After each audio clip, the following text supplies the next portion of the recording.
Et vous savez pour combien de temps Petite 1 heure.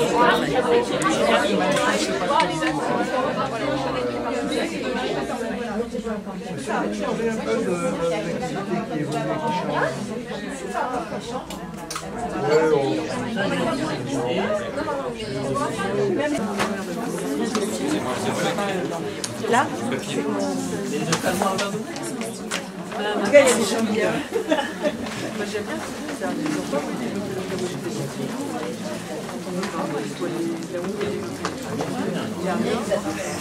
Non.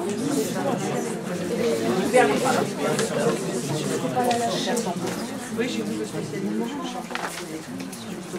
Les fentes qui marchaient à tout. Non, je l'ai fait très bien.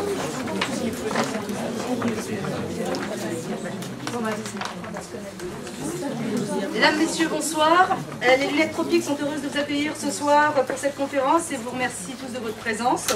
Je voudrais tout d'abord remercier le professeur Raymond Gignac, ophtalmologiste au CHU d'Amiens, d'avoir bien voulu animer cette soirée. Le professeur abordera le sujet de la vision du bébé. Tropique a décidé de s'investir plus que jamais dans une campagne de sensibilisation et de dépistage précoce des troubles visuels chez le bébé. C'est pourquoi, avec la participation des opticiens partenaires Tropique du 60, nous avons invité donc des personnes qui sont en contact direct avec la petite enfance, des pédiatres, des personnes travaillant dans les hôpitaux, les PMI, les crèches, conseils généraux et sans oublier bien sûr les ophtalmologistes et les orthoptistes sans lesquels rien ne pourrait être fait dans la matière. Je vous remercie de votre attention et je donne de suite la parole au professeur Raymond Gignac. Merci à vous d'être là, c'est gentil, d'autant plus qu'il fait manifestement un très mauvais temps, qu'il fallait vouloir sortir ce soir. Sinon, ça me fait plaisir de vous voir nombreux. Ça me fait plaisir de vous voir nombreux ce soir. Donc, on va regarder. Je vais d'abord vous donner des notions qui vont peut-être vous paraître éventuellement un peu complexes au départ, de développement visuel, de croissance et de maturation visuelle. Mais je pense que c'est important de bien l'avoir pour ensuite aborder finalement les problèmes plus pratiques. Et puis, d'abord, vous pouvez me couper la parole s'il y a des choses qui ne vous apparaissent pas claires. Et sinon, après, on aura un temps évident de discussion, de réflexion, et puis qui peut être différent selon vos différentes orientations, puisque c'est difficile toujours de s'adresser à un public qui n'est pas... non pas que ce ne soit pas homogène vraiment, mais je veux dire, on n'a pas tous les mêmes problématiques et donc c'est toujours difficile de répondre à tout le monde en même temps. Donc, bon, on m'a présenté déjà, mais je suis arrivée donc depuis simplement le 1er septembre, plein temps, sur donc, le CHU d'Amiens, dans le service du professeur Milazzo. Et mon objectif est, avec Madame Milazzo, de développer finalement l'ophtalmologie pédiatrique. Et puis aussi l'orbitopalpébral parce que j'aime bien, mais ça c'est un petit peu... Donc la première chose, c'est finalement, dans le développement visuel et de la croissance oculaire, quels sont les points qui seront les points clés? Tout d'abord, il va y avoir la taille du globe oculaire et l'importance de ce globe oculaire dans sa taille, dans sa forme, va nous donner l'importance de la réfraction, parce que tous les éléments du globe vont grandir, mais pas toujours de la même façon. Et ce qui fait qu'il va en résulter que la réfraction va varier. Et puis, ça, c'est le premier point. C'est donc à la naissance, on a un globe oculaire qui n'est évidemment pas à taille adulte, et qui n'a pas les mêmes... chacun des éléments n'a pas forcément la même référence. Par exemple, la cornée n'a pas la même courbure. Le cristallin n'a pas les mêmes caractéristiques. Et puis la deuxième chose, le deuxième point qui est essentiel à bien intégrer, c'est qu'il va y avoir une maturation visuelle, et que cette maturation visuelle, elle va dépendre de la maturation rétinienne, et l'enfant à la naissance n'a pas une maturation évidemment visuelle à terme. D'où le fait que ce sont ces deux points clés qui vont interagir, et voilà pourquoi ça me paraît important. D'autre part, il va falloir bien entendu bien voir la différence entre ce qu'on appelle l'enfant en âge dit préverbal et puis l'âge verbal, sinon on ne va pas avoir les mêmes examens. Et d'autres points clés seront le fait que les enfants prématurés vont avoir des risques plus important à la fois d'anomalies de réfraction, d'anomalies, bien sûr, la rétinopathie des prématurés, on n'en parlera pas parce que ça serait encore un autre sujet trop long, mais d'anomalies de la réfraction, de strabisme et d'amblyopie. Donc il faut le savoir d'emblée. Je pense pour les pédiatres, c'est vraiment très important d'avoir ça en tête. Et puis savoir que à la fois les amblyopies et les strabismes sont des pathologies fréquentes. On mesure environ 8% d'amblyopie et 4% de strabisme. Donc c'est pas quelque chose de rare. Alors on va faire un tout petit peu d'anatomie oculaire, comme ça. Je suis sûre que bon, certaines personnes pour lesquelles ça n'aura pas d'avantage, mais je crois qu'il est important de bien connaître tous les éléments. Et donc de bien comprendre que le globe oculaire, j'ai pas de flèche. Alors, en fait, de bien voir que le globe oculaire, c'est une tunique externe. Cette tunique externe, elle est divisée ici avec la cornée qui est transparente et en arrière, la sclère qui est complètement blanche, opaque. La deuxième tunique, c'est la tunique intermédiaire avec ici l'iris qui a son diaphragme. Ça fonctionne exactement finalement comme un appareil photographique ou une caméra vidéo. Donc la cornée va correspondre à une sorte de lentille devant. Le diaphragme, c'est relativement simple. En arrière, vous avez le cristallin. Le cristallin, c'est exactement la lentille qui vous permet de faire la mise au point. Et puis donc, dans cette tunique intermédiaire, qui ne fait pas partie de cristallin, dans la tunique intermédiaire, vous avez l'iris et ici en arrière la cornée. Et puis la tunique interne, qui est la rétine, en sachant bien que la rétine, c'est la partie visuelle. C'est vraiment, c'est là que vont se situer les cellules sensorielles, les cônes et les bâtonnets, qui permettent d'avoir l'afférence visuelle. Donc en fait, vraiment, le globe oculaire, c'est un boîtier photographique. Et ce boîtier, bien sûr, il est rempli de milieux transparents, en avant de l'iris l'humeur aqueuse, un petit peu en arrière aussi. Donc le cristallin qui fait la mise au point, et le corps vitré qui, lui, par contre, est transparent et n'a pas énormément de fonctions. Et par contre, on comprend très bien que s'il y a une opacité de ce corps vitré, évidemment, on n'aura pas une bonne vision. Alors, rapidement, on va avoir l'embryologie oculaire. Pourquoi? Parce que ce que je voulais vous dire, c'est que pour ce qui est pédiatrique, pour ce qui est développemental, on ne peut pas envisager, bien sûr, le développement du globe oculaire sans l'envisager dans la face.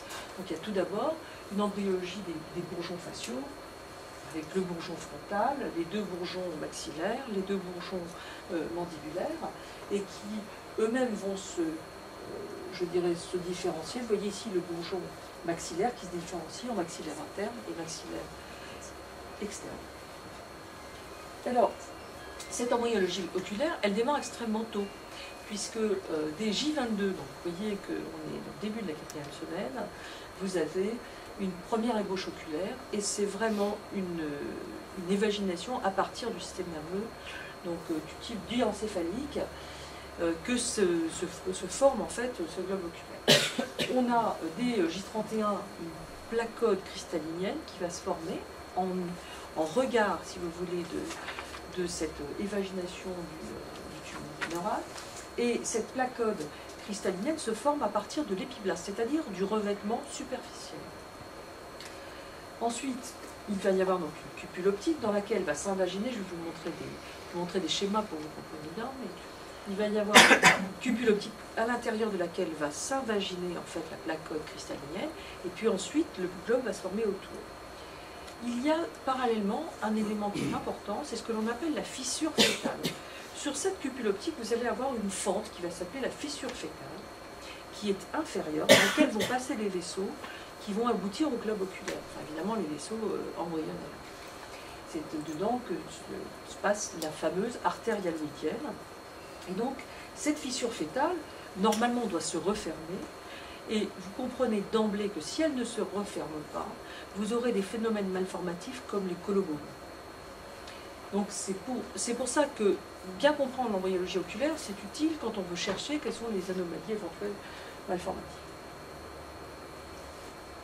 Alors ici, donc, tout simplement l'évagination à partir du diencéphale.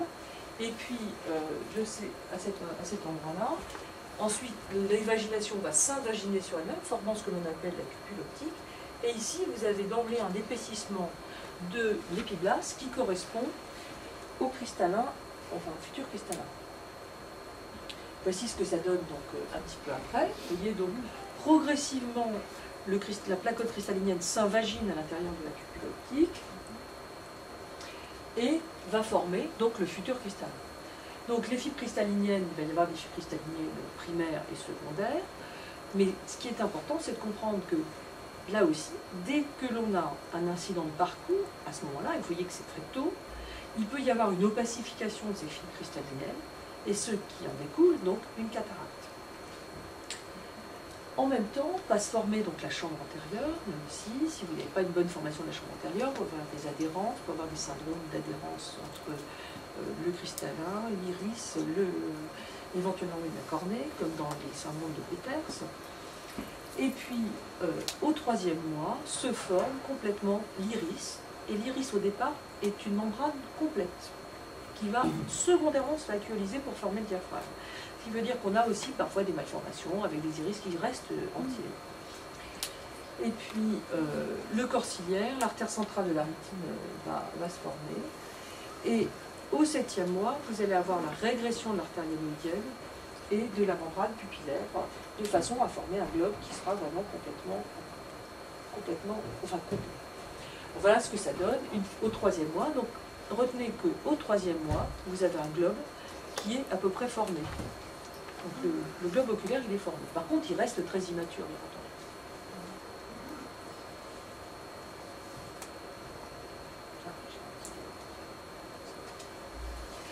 Voici, alors ici, c'est des coupes de cristallin, les heures perdues, les cristallins, pour voir un petit peu comment migrent les différentes cellules, mais ça permet de bien comprendre les phénomènes malformatifs.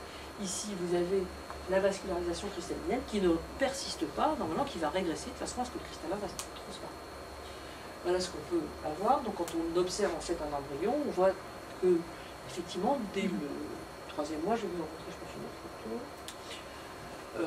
Dès le 3e mois, on a vraiment un œil qui ressemble à un globe oculaire tout à fait classique. Ici, vous avez un embryon qui a une dizaine de semaines, et on voit une chose, c'est que vous avez, dans la fissure fétale, en fait, passe la fameuse artère hyaloïdienne, elle va vasculariser le vitré, et vous savez bien que le vitré, il est transparent. Et donc là, si ça persiste, vous aurez une anomalie, ce qu'on appelle les persistances du vitré primitif. Et puis, ici, le cristallin, pareil, avec sa vascularisation pourtour, si ça persiste, là aussi, une cataracte, parce qu'il y a une non-régression de cette vascularisation, et qui est essentielle. On peut regarder très tôt, en fait, le globe oculaire, puisqu'on a des IRM fétales qui nous permettent de voir le globe dans toutes ses dimensions. Alors, pourquoi s'arrêter là-dessus? C'est que d'abord, il y a un diagnostic anténatal qui est utile, hein, donc ça c'est vraiment important, je pense, de le savoir. Et donc, quelle va être cette évolution donc, du globe oculaire? Une fois qu'il est formé, donc, à la naissance, il fait 17 mm et il va atteindre, à l'âge adulte, 23 mm. Mais on peut à la fois faire des mesures donc, échométriques, donc vous avez des échographies anténatales ou après la naissance, et des IRM qui permettent de mieux connaître en fait, les caractéristiques du globe et éventuellement de vérifier qu'il n'y ait pas d'anomalie. Alors ici, une IRM anténatale. Et sur ceci, ça nous a permis en fait de savoir que le globe oculaire avait une courbe de croissance rapide pendant toute la période, bien sûr, fétale. Ça, évidemment, tout le monde s'en doute, parce qu'on se doute bien que chez le fœtus, la croissance est rapide à peu près pour tous les organes, ça on le sait. Mais elle nous a permis de savoir que la courbe de croissance était rapide jusqu'à environ l'âge de 6 mois, et qu'ensuite il y avait un infléchissement de la courbe, et donc pendant les 6 premiers mois, vous avez une croissance oculaire rapide. Pour nous, ça a des implications importantes en termes de prise en charge de cataracte, par exemple, parce que on ne peut pas toujours bien définir quelle va être la croissance du globe oculaire. Si on veut mettre un implant, c'est pas toujours facile de pouvoir le calculer, alors qu'on sait que ça va partir vraiment de façon très importante dans les 6 premiers mois. Et donc le globe est éventuellement de petite taille. Donc il y a des ABAC qui permettent éventuellement donc, de calculer en anténatal pour savoir si le globe oculaire est dans la bonne courbe. Chacun ses courbes. Hein. Chacun ses courbes, exactement. Je ne dis pas que je regarde toutes les mamans enceintes pour savoir si, mais sachez que ça, bien sûr ça se fait, qu'il y a du diagnostic anténatal, il y a du conseil anténatal, je crois que ça. Dans le développement visuel, après la naissance, évidemment, il va y avoir le développement du sens chromatique, de la sensibilité au contraste, des luminances, de la stéréoscopie, du champ visuel. Est-ce que ce sont toutes des notions que vous connaissez bien? Alors, le sens chromatique, c'est donc les couleurs. Le sens des couleurs, en fait, va se développer avec les cônes de différentes couleurs, justement, enfin, avec des pigments différents. Et ceci ne se développe pas avant le 3e, 4e mois après la naissance. Donc, en fait, théoriquement, un enfant, après l'âge de 4 mois, a la capacité à reconnaître les couleurs. Vous comprenez bien que le concept de couleur est un peu plus complexe que juste avoir la capacité à le reconnaître. Donc, il ne faut pas tout de suite se précipiter sur son bébé en lui demandant à 4 mois quelle est la couleur, puisqu'il faut quand même intégrer le phénomène. Mais sachez que c'est évidemment possible et que dès relativement très jeune, si vous stimulez l'enfant, il peut comprendre quel est le concept. La deuxième chose, c'est la sensibilité au contraste, parce que là aussi, c'est très important d'avoir une bonne définition, c'est un peu comme une pellicule qui serait d'une bonne sensibilité. Contraste et luminance. La troisième chose, le troisième point, c'est la stéréoscopie. La stéréoscopie, c'est ce qui vous permet de voir en relief. Alors il y a ce que l'on appelle la vraie stéréoscopie. Là aussi, elle se développe entre le 3e et le 4e mois. Mais c'est pas pour autant que l'enfant va comprendre exactement ce que c'est que le relief, mais disons que la vraie stéréoscopie, elle se développe à partir de ce moment-là, et ensuite ce sont des cellules rétiniennes un peu spécialisées qui permettent de voir en relief, parce qu'on superpose deux images qui ne sont pas tout à fait les mêmes, et ça nous permet, je dirais, au niveau de l'intégration cérébrale, de le comprendre. La stéréoscopie, c'est le premier point qui est, je dirais, pas atteint, mais qui peut poser problème, ou qui peut ne pas être acquis dans tous les strabismes.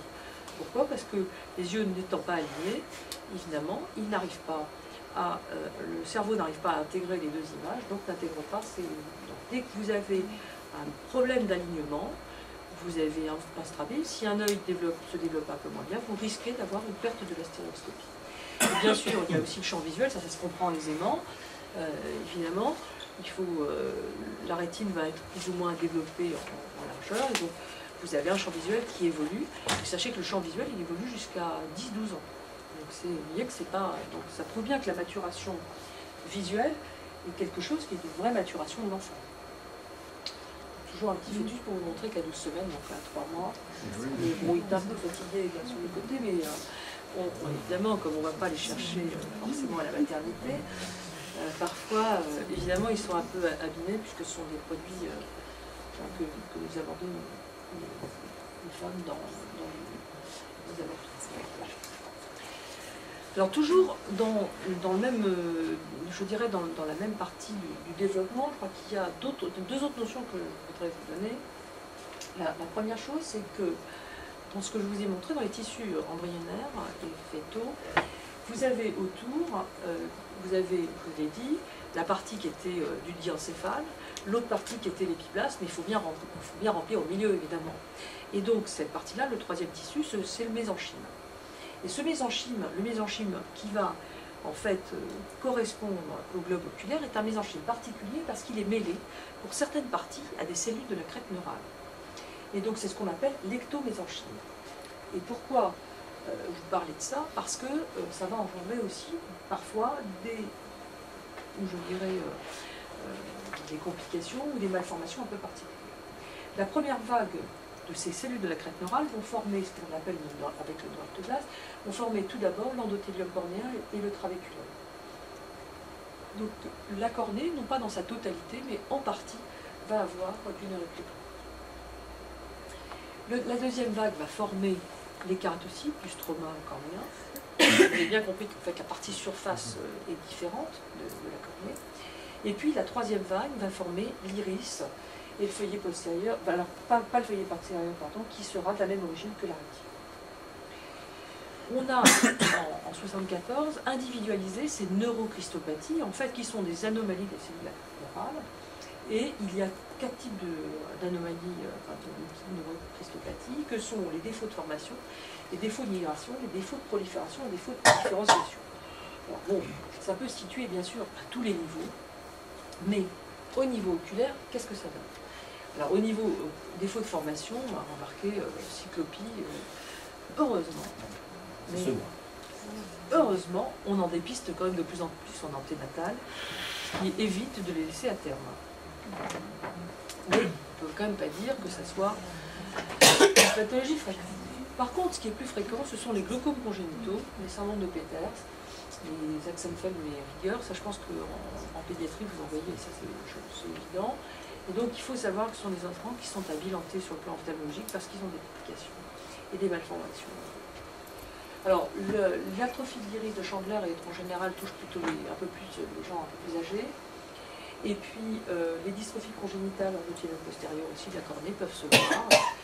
Ça donne des opacités. Le troisième point, et dernier, avant que je vous ai assommé de science, je suis désolée, mais j'espère que je vous aurai au moins appris des choses.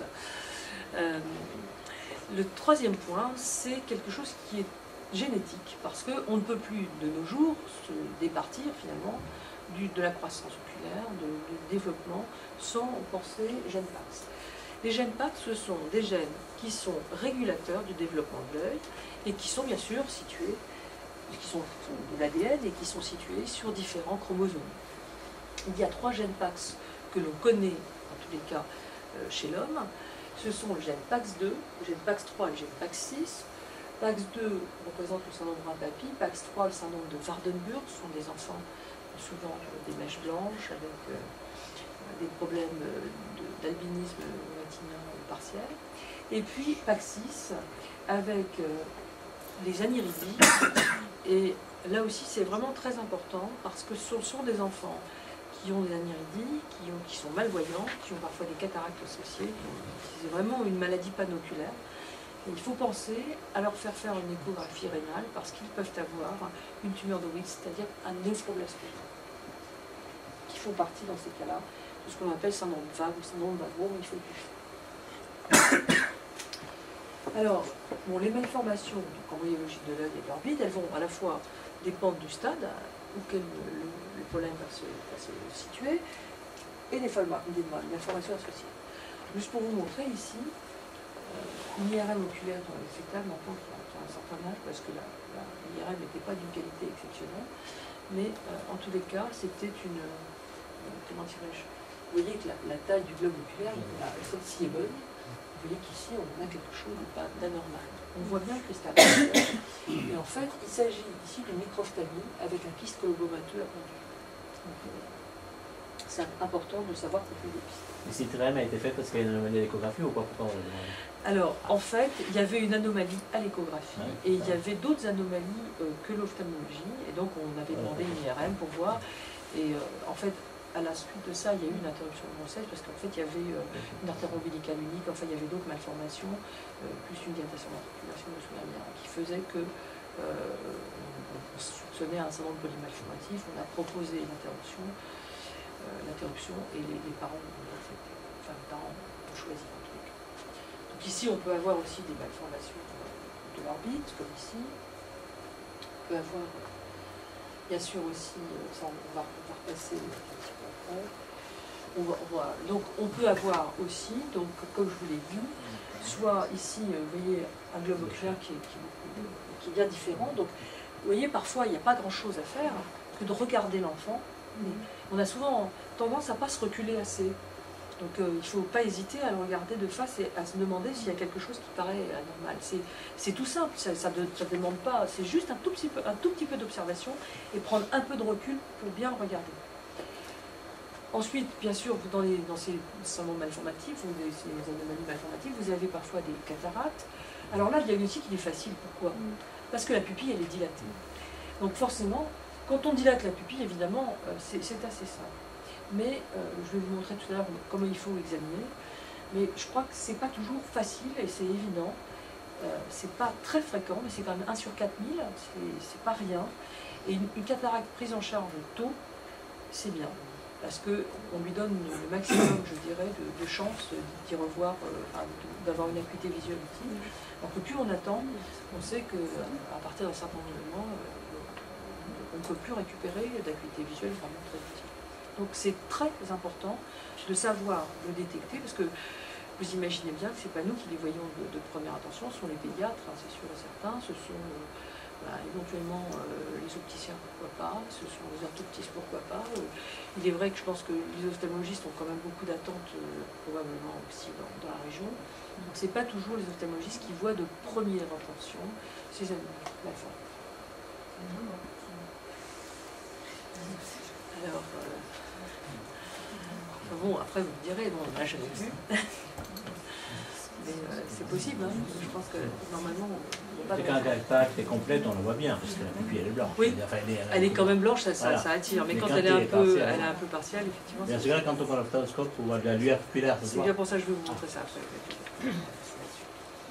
Alors ensuite, donc, comme je vous disais, une fois qu'on sait que le globe est formé, après la naissance, il va y avoir d'un côté la maturation rétinienne, mais de l'autre côté la maturation de la réfraction. Pourquoi? Parce que à la naissance, par exemple, la cornée est courbée de façon à faire 51 dioptries, donc va faire converger, et que à l'âge adulte, elle est de 43. Donc vous voyez bien que déjà, cette cornée qui est très bombée à la naissance, elle va s'aplatir. Le cristallin, lui aussi, qui va faire énormément converger, va lui aussi changer de fonction. Et la longueur axiale, elle, va grandir. Alors pourquoi cette raison? Parce que si vous avez un globe qui est tout petit, et que vous aviez les mêmes propriétés réfractives que chez l'adulte, eh bien, vous auriez un œil très hypermétrope. Quand l'œil est hypermétrope, c'est parce que, effectivement, derrière, l'image se forme en arrière de la rétine. Et donc, finalement, l'organisme est plutôt pas mal fait. La cornée est très bombée, pareil pour le cristallin, ce qui fait que ça fait énormément converger les faisceaux, et ça va réduire, en fait, l'hypermétropie sous-jacente qui serait liée éventuellement à la taille du globe. Il faut quand même avoir en tête que l'enfant, à la naissance, et quoi qu'il arrive, hypermétrope. Bon, c'est vraiment des chiffres qu'il ne faut pas retenir, mais c'était juste pour vous montrer. Mais de façon évidente, à la naissance, les enfants sont hypermétropes entre plus 2 et plus 4. Ils le sont jusqu'à 1 an, à plus 1 en moyenne. Mais par contre, s'il est plus 6 ou plus 8, ça n'est pas normal, bien entendu. Et vous voyez qu'on a une tolérance, je dirais, sur les anomalies réfractives, parce que sinon, aucun enfant à la naissance ne sera à 0, bien entendu. Mais c'est cette tolérance qui est difficile pour nous ophtalmologistes, parce qu'il faut savoir à quel moment on va corriger, à quel moment on ne va pas corriger. Donc, là, il y a la réfraction, et l'acuité visuelle, avec la maturation rétinienne, va probablement progressivement se former, de la même façon qu'on l'a vu, la vision des couleurs et la vision stéréoscopique. C'est à ce moment-là que si votre globe oculaire n'a pas une bonne réfraction, si il n'a pas une bonne maturation, s'il n'est pas aligné, vous allez avoir des conditions qui vont faire que, à ce moment-là, vous allez basculer sur un éventuel strabisme, parce qu'à ce moment-là, ça va plus être juste un spasme, mais ça va être quelque chose de quasiment constant, et que le fait de ne pas avoir les yeux alignés, vous allez perdre éventuellement la stéréoscopie, et il y a même un œil qui va devenir plus paresseux, c'est ce qu'on appelle l'amblyopie. L'œil a toutes les capacités pour voir au départ, mais au niveau du cerveau, c'est pas de cette façon-là que ça se passe. Ici, vous voyez un petit bébé qui a effectivement un vrai bon strabisme. Si c'est un strabisme comme ça, qui est fixé, je dirais, dès la naissance, bon, bien sûr, ça peut se détendre, mais il ne faut pas rester longtemps à l'attendre et à regarder comme ça, parce que ça va pas bien, ça c'est sûr. Ensuite, comment est-ce qu'on va évaluer finalement ce développement visuel? Alors tout d'abord, dès qu'on va pouvoir avoir un enfant qui est en âge verbal, on va avoir des autotypes de loin de près, des tests d'appariement, des échelles de toutes sortes, avec des petits dessins, des petits E, tout ce qu'on veut.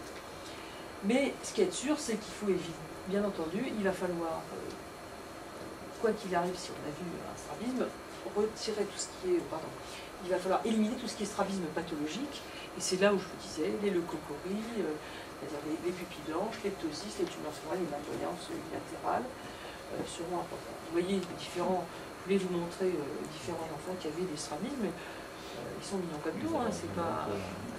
Et là... Ah oui. Donc, alors là aussi, vous les observez et vous regardez bien dans toutes les positions du regard. Parce que si votre convergence persiste vraiment un peu d'une certaine façon, vous allez le voir dans les mouvements, ça sera plus facile qu'une diapositive qui est un peu statique. Alors bien sûr, il y a des aspects qui sont trompeurs. Vous avez ici un enfant qui a un épicanthus. Je pense que vous en avez tous vu parce que ça c'est vraiment très très fréquent. Et l'épicanthus, il est trompeur parce que ça donne un aspect de pseudostrabisme. Mais parfois vous avez un épicanthus et un vrai strabisme. Et si vous regardez bien, elle a un strabisme et avec la correction, elle est droite. Ici un peu, voilà, je voulais vous en montrer parce que je vois. Mais là aussi c'est dilaté. Juste pour vous dire. Non, là c'était vraiment une cataracte bilatérale. Je vais vous en montrer en moitié de l'est. C'est avec la lumière qu'on voit le mieux, non? Il faut mettre une lumière. Oui, bien sûr, tout à fait. Non, c'est pas l'œil nu, mais là on avait un bon éclairage, j'ai pris en photo pour ça. Mais bien sûr, c'est avec un éclairage, je vais vous montrer. Il est important d'avoir la lumière et d'obtenir un reflet. Votre reflet, il est le reflet rétinien, vous allez voir quelque chose d'un peu rose-rouge. Si vous l'avez, vous êtes relativement tranquille. Mais si vous ne l'avez pas, si vous n'arrivez pas à l'obtenir, c'est qu'il y a quelque chose qui ne va pas. Ici, c'est un rétinoblastome. Voilà. Donc, ce que je vous disais, la leucocorie, c'est vraiment quelque chose qu'il faut dépister. Le diagnostic n'est pas aussi facile. Et quand on a un examen qui est rapide, on peut passer à la clinique. L'autre chose, c'est les leucomes congénitaux. Les parents la trouvaient très très mignonne parce qu'ils disaient qu'elle avait très grands yeux. Elle est mignonne, effectivement. Mais quand je l'ai vue, elle avait 42 tonus. Donc elle est arrivée trop tard. Elle est arrivée trop tard. Ça ne veut pas dire je l'ai opérée, pour l'instant ça va. Mais on sait que les leucomes congénitaux, c'est plus d'un tiers des cécités d'enfants. Donc ça, il faut que ça arrive plus tôt. Mais bon, ni vous ni moi ne pouvons être à la place des parents. Je trouvais qu'elle avait très jolis yeux. Et il n'y avait rien comme ça. Il n'en voyait pas quand elle était petite. Alors ça c'est un leucome congénital de juvénile, pas un vrai congénital pur. Les congénitaux ils apparaissent avant 3 ans. Elle avait 6-7 ans. Mais bon, il faut le savoir, elle avait des maux de tête par contre. Céphalée. Il faut tilter sur la céphalée de l'enfant, c'est pas toujours facile. Mais c'est pour ça que je vous dis, ayez le recul, regardez, observez, et il faut se dire, est-ce que les yeux normaux, pas normaux, enfin bon, on en voit des enfants, mais c'est pas facile, mais se dire, il y a quelque chose. Alors qu'est-ce qu'on examine justement? Alors les reflets pupillaires, ce que je vous disais, parce que ça c'est vraiment très important d'avoir le reflet rosé de la rétine. Quand vous l'avez, c'est qu'il y a manifestement, il n'y a pas une pupille blanche, là vous ne pouvez pas la voir. Ensuite, le réflexe photomoteur, en sachant que le réflexe photomoteur, il faut l'étudier en cachant en fait un œil de façon à être sûr que ce n'est pas le réflexe consensuel que vous avez, pour être sûr, oui, parce que sinon, il faut faire un œil et l'autre, sinon c'est pas bon. Sinon vous avez, imaginez qu'il y a un œil qui fonctionne correctement, vous éclairez cet œil-là, hop, l'autre va marcher. Donc à ce moment-là, vous ne savez pas, l'autre peut être parfaitement non fonctionnel, et donc c'est pas le même point. Ensuite, le troisième point de l'examen qui est simple, vous prenez un petit crayon avec un petit embout au-dessus, moi j'ai une grosse poche avec plein de petites choses pour examiner l'enfant, et puis vous essayez de voir si l'enfant suit. C'est très important, parce que là aussi la poursuite oculaire est importante, et quand vous allez lui faire regarder et poursuivre, vous allez avoir différentes positions du regard, et c'est comme ça que parfois vous allez pouvoir dépister un strabisme. Vous allez vous dire, oh là là, il y a quelque chose, son œil ne part pas dans le bon sens, il reste plus aligné, il y a quelque chose. Donc dans la poursuite, c'est bien. Et donc dans la motilité, il faut absolument que vous alliez dans tous les champs de vision de l'enfant, en haut, en bas, sur les côtés, et même en biais si vous pouvez. Parce que c'est important de bien voir si vos yeux, si les yeux de l'enfant vont rester vraiment alignés ou si au contraire ils vont justement dans une position. Ça il pleut. Ça, voilà, la vie on va pouvoir. Alors, l'examen de l'enfant. Pour nous, ophtalmologistes, il faut que ce soit rapide, parce que, si vous voulez, les enfants se fatiguent. Donc, si vous restez 2 heures devant, après, ça ne marche pas très bien. Et avant 5 mois, je préfère en général que ça se passe avant le biberon, parce qu'ils sont quand même un peu plus réveillés, puisqu'ils dorment. Alors, c'est pas très bon pour nous, parce que quand ils dorment, il faut avouer que je ne vois rien du tout. Et en plus, quand ils sont endormis, vous avez du mal à savoir si ce sont des vrais mouvements ou pas. Et puis par contre, après 5 mois, après le biberon, c'est mieux, parce que parfois ils sont un peu plus agités. Bon, 5 mois, c'est évidemment à ajuster. Et puis, moi, je les examine sur le genou de la maman, parce que je pense que c'est toujours plus sympa pour eux, et ils se sentent plus en confiance. Vous avez un test qui s'appelle le cover test, donc ça vous permet donc de cacher, et de voir si, quand vous cachez et que vous faites fixer quelque chose, si l'œil a un mouvement pour se replacer, pour se recentrer, soit de l'intérieur vers l'extérieur. Et à ce moment-là, si vous avez un mouvement de façon nette, si à chaque fois vous cachez, ça revient, ça veut dire que vous avez un strabisme. Parce qu'en fait, dès que l'œil est caché, il ne sait plus en fait s'ajuster, et donc il part du mauvais côté, ou enfin, en tout cas il ne reste pas ajusté avec lui. Ça c'est pour voir la motilité oculaire, donc vraiment c'est dans toutes les positions. Alors, pour l'enfant, qu'est-ce qu'on peut voir? Bon, l'acuité visuelle, je vais vous expliquer ce qu'on peut faire, effectivement, parce que pour les tout petits, vous pensez bien qu'il n'y a pas énormément de possibilités.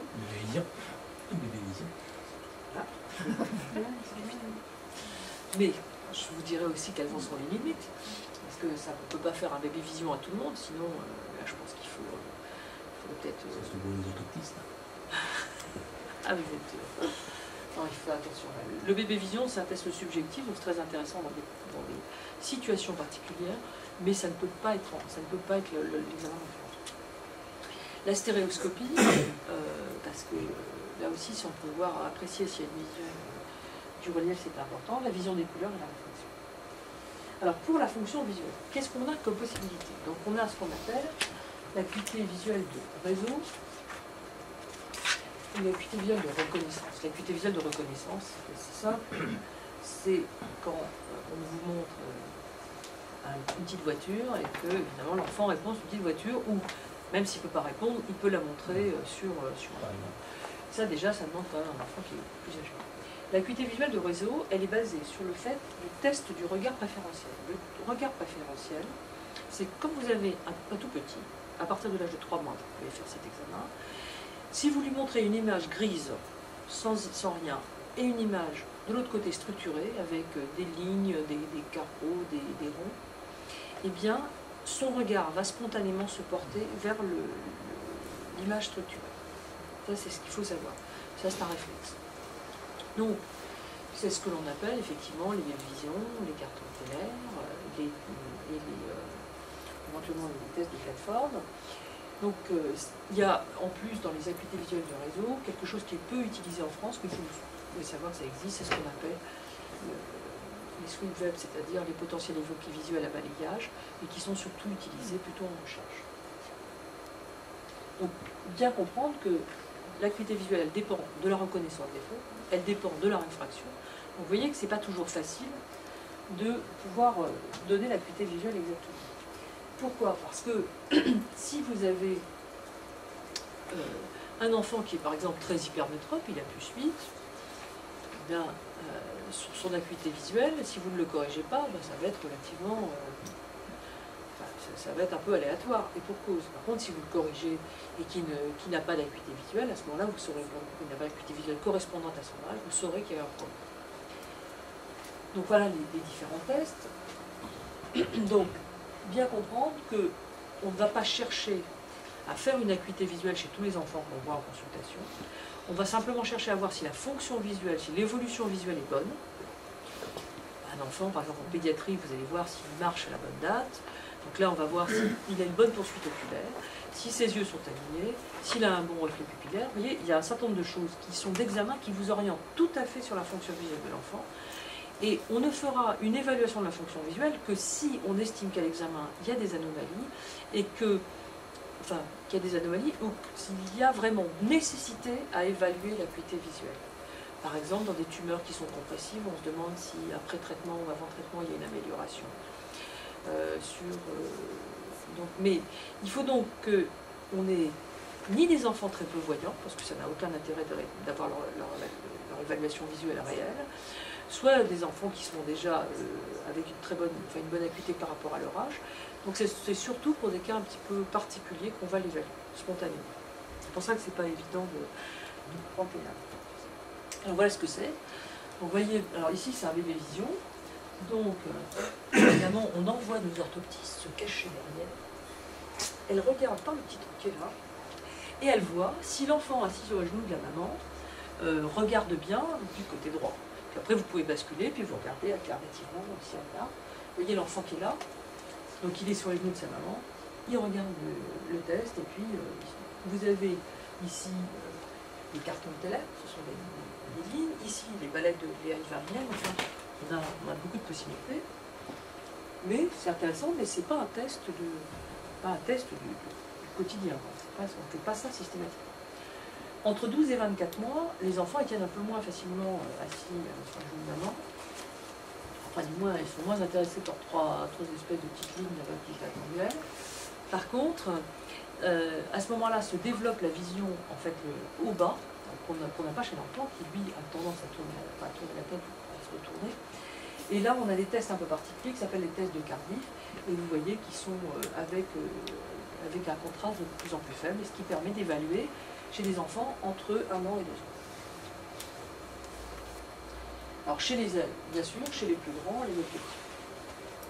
À ce moment-là, ces octotypes, vous voyez qu'au début, ça peut être des choses extrêmement simples, comme ici les tests de Ivarinen sur ces octotypes. Vous voyez des enfants qui, en plus de tout, mettent les cubes éventuellement. C'est un petit aspect ludique. Après, tout est une question de temps. S'ils sont dysgraphiques, vous les embêtez. S'ils sont dysgraphiques, vous les embêtez. Oui, c'est bien pour ça que j'ai tout à fait. C'est pour ça que c'est pas toujours très bon. Mais c'est pour ça qu'il faut avoir toutes les notions pour savoir quel est le test le plus adapté, ou qu'est-ce qui est utile, ou qu'est-ce qui ne l'est pas. Alors, pour les enfants, on a des tests particuliers, c'est-à-dire qu'on a des lampes à flamme qui sont portables, on fait un fond d'œil éventuellement avec un casque plus facilement, évidemment, qu'en posant un verre, de façon à avoir une fixation. Voici ici, vous voyez, on a une lampe à flamme portable, ici un réfractomètre automatique. On peut faire pour les tout petits prématurés, où on a des verres particuliers pour les examiner. On a des tests de stéréoscopie. Vous voyez, alors, le test de la mouche est assez connu parce qu'en général, c'est une grosse mouche.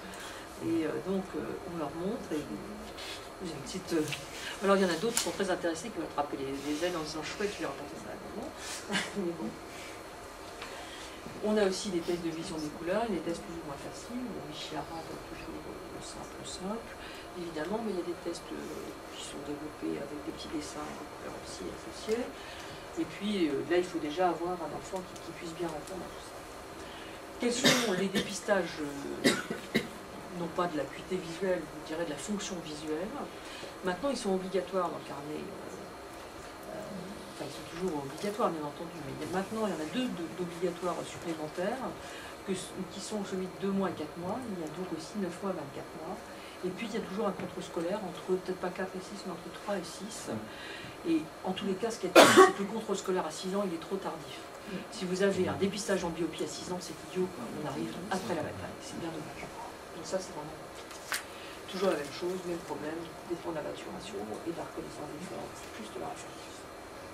Alors, quand nous, on les voit, on fait donc cet examen-là, mais ensuite, on va mesurer la réfraction. Et là, j'insiste, mais vraiment, je pense que les ophtalmologistes, on ne va pas leur dire, mais vraiment, il faut s'assurer qu'ils aient eu une cycloplégie. Une cycloplégie, ce n'est pas 3 gouttes de médiaticum. La cycloplégie, ça veut dire avoir eu un collyre qui a été instillé soit quelques jours avant, soit au moins 1 heure avant, comme du skiacol, qui va bloquer en fait l'accommodation cristallinienne et qui va permettre à l'ophtalmologiste donc de mesurer la réfraction. Ça, vraiment, il ne faut pas déroger. Parce que pour vous dire quelle est la capacité d'accommodation d'un cristallin de l'enfant, c'est 14 dioptries. 14 dioptries. Donc 14 dioptries, vous voyez que ça nous fait de la marge. Hein. Alors, hein, Sophie, qu'est-ce que vous en pensez? 14 dioptries, quand même, ça nous fait de quoi changer les corrections optiques. Hein. Des ophtalmologues qui font 500 mètres encyclopédiques, ça veut dire qu'il n'y en a pas quand même. Non, je ne peux pas imaginer qu'il y en ait. Je peux pas, non, non, je peux pas le croire. Je peux pas le croire. Non, je peux pas ici. Si vous précisez, c'est quel code? Pas ici. Mais ce que je veux vous dire, c'est que si on veut vraiment être rigoureux, sérieux, il faut les voir avec une cyclopégie, on ne peut pas faire autrement. Donc, quelle sera en fait les choses pour nous? Et bien sûr, une correction optique adaptée, mais pas toujours une correction optique. Comme je vous le disais, il faut aussi parfois laisser le globe oculaire sur sa cour. Donc il faut, tous les enfants ne sortent pas avec une paire de lunettes, heureusement, enfin peut-être pour tout le monde. Quand même. Même si elles sont tropiques. Mais c'est vrai qu'elles sont mignonnes, à ce moment-là, vous pouvez les mettre de soleil si vous voulez, mais bon, pas forcément correctives, mais les limites ne sont pas non plus évidentes à trouver. Et ce qu'il y a de sûr, c'est que par contre, dès que vous avez un strabisme, une amblyopie, dans ces cas-là, la correction optique, quoi qu'il arrive, elle est portée, elle est prescrite. Ensuite, ça peut être les rééducations de l'amblyopie. Si vous avez un œil qui est plus faible, il va y avoir plusieurs possibilités, mais essentiellement des caches pour pouvoir faire travailler l'œil. Le traitement, bien sûr, du strabisme, qui sera la correction optique, le traitement de l'amblyopie, plus éventuellement la complication. Le traitement des pathologies rares, on l'a vu, les cataractes, les glaucomes, les dialysies, qui sont en général des traitements chirurgicaux, bien entendu. Et puis la coordination avec le pédiatre, parce que je pense que c'est des enfants qui peuvent avoir des malformations associées. C'est pas uniquement, il ne faut pas juste regarder, nous, ophtalmologistes, il ne faut pas qu'on regarde justement dans le petit bout de leur lorgnette, ah, ils ont juste une cataracte, puis on oublie juste de regarder ce qu'il y a autour, parce que malheureusement, on trouve des choses. Et puis, c'est tellement plus facile quand même de voir les anomalies malformatives en amont, c'est-à-dire enfin, en préventif, que de les voir dès qu'on commence. Ici, donc, un petit enfant de conclusion. Écoutez, j'espère que... Réflexion psychologique en majuscule. Hein. Oui, oui, des fois que quelqu'un est motivé. Bon, le dépistage, vous avez, je pense que tout le monde a un rôle à jouer parce que les ophtalmologistes tout seuls ne peuvent pas voir tous les enfants de la région.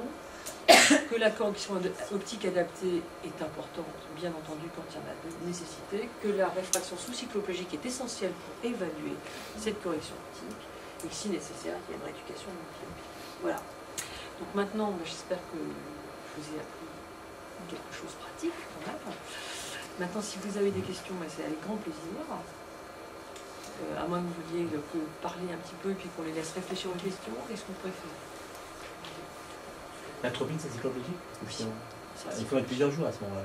Plusieurs jours, parfois ça peut être 1h30 avant aussi. Ah, c'est considéré comme cyclopédique. Et ce qui est à col, c'est énormément. Oui. Bon, ça c'est l'ophtalmologiste qui prescrit. Non, c'est pour savoir. Mais vraiment, il faut ça.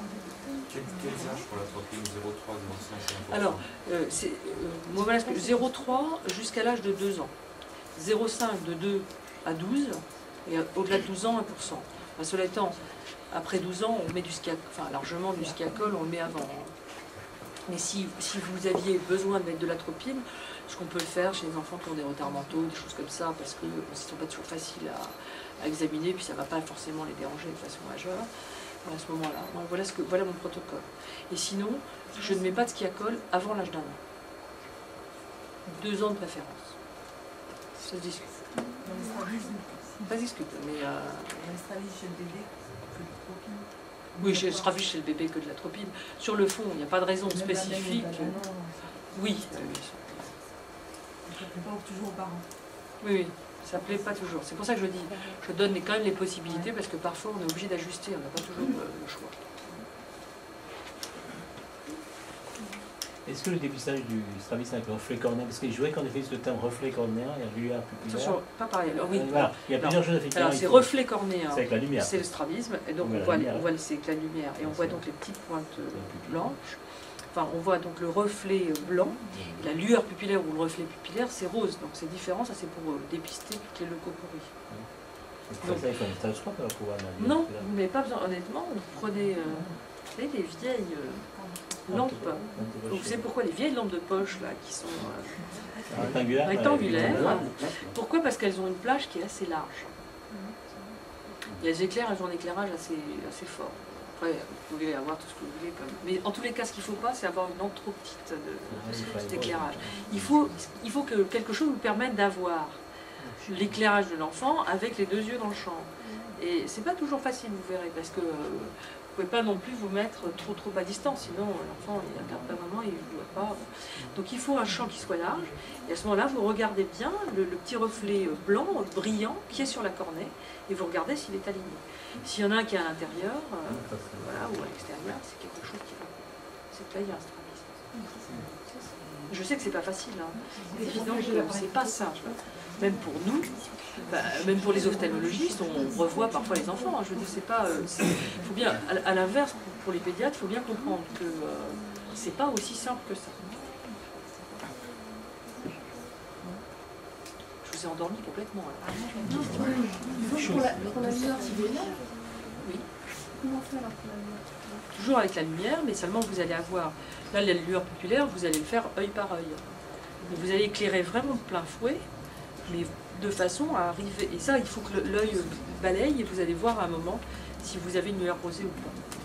Voilà, Écoutez, on va faire faire quelque chose de simple. On a des thermoscopes, on a eu quand On a ce qu'il faut. ça. Écoutez, elle ne marche pas. Il faut acheter une pile. J'ai vu, il y en a une qui fonctionne. Il faut acheter des piles. Bon. Ah oui, s'il n'y a pas de suite, ça ne fonctionne pas. On va essayer. J'en ai une qui fonctionne, je crois que c'est la seule de la... Mais c'est censé être des stylos de base.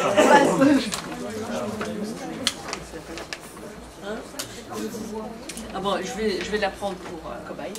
Cobaye.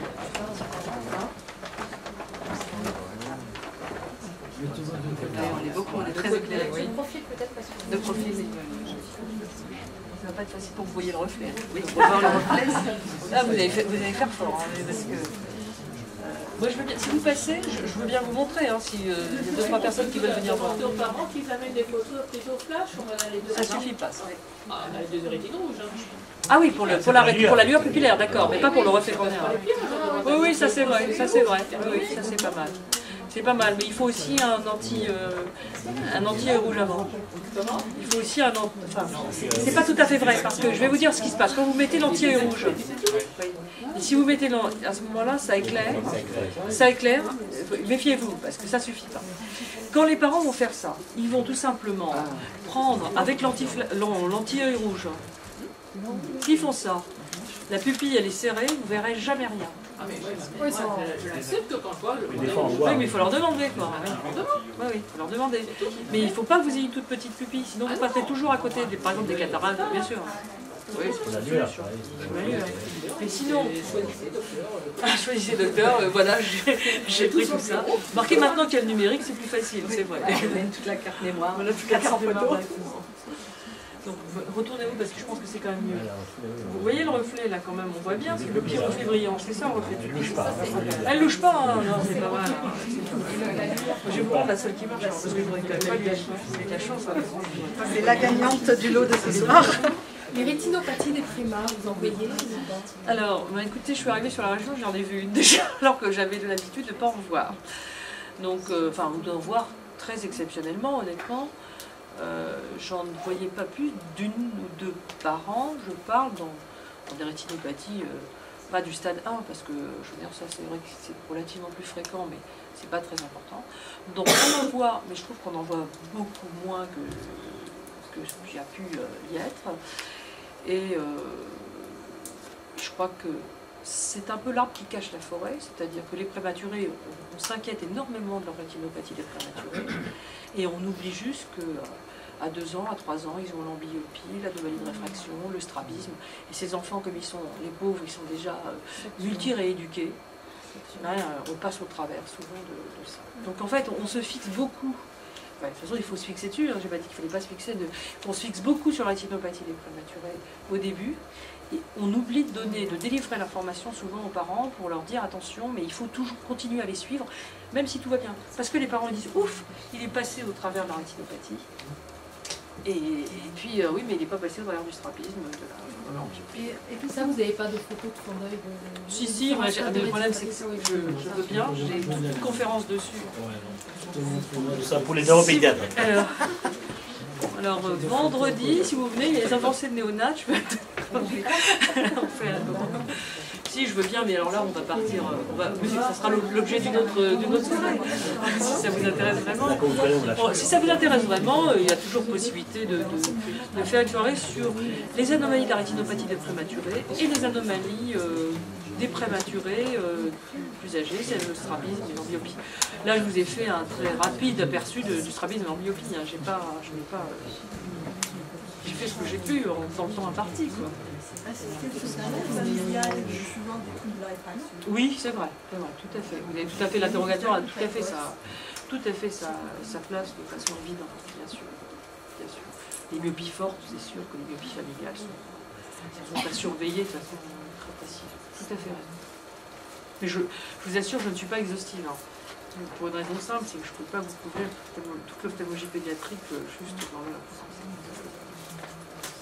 Le terme amblyopie, ça veut dire que c'est une perte de la vision, en fait, une perte de la... C'est qu'est-ce que ça veut dire, amblyopie? C'est pas forcément lié à un strabisme.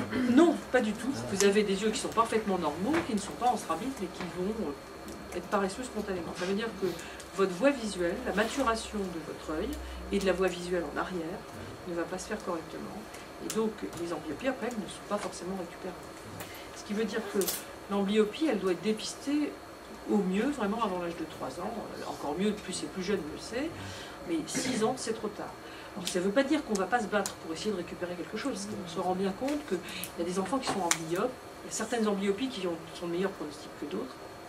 Mais on se rend bien compte que les enfants amblyopes, même après 6 ans, avec des rééducations, on peut obtenir quelque chose, mais c'est beaucoup plus facile d'obtenir une rééducation efficace avant l'âge de 3 ans. Et c'est linéaire, donc c'est pas pile à 6 ans qu'on n'obtient rien, à 6 ans et demi qu'on n'obtient rien, et à 5 ans et demi qu'on obtient tout.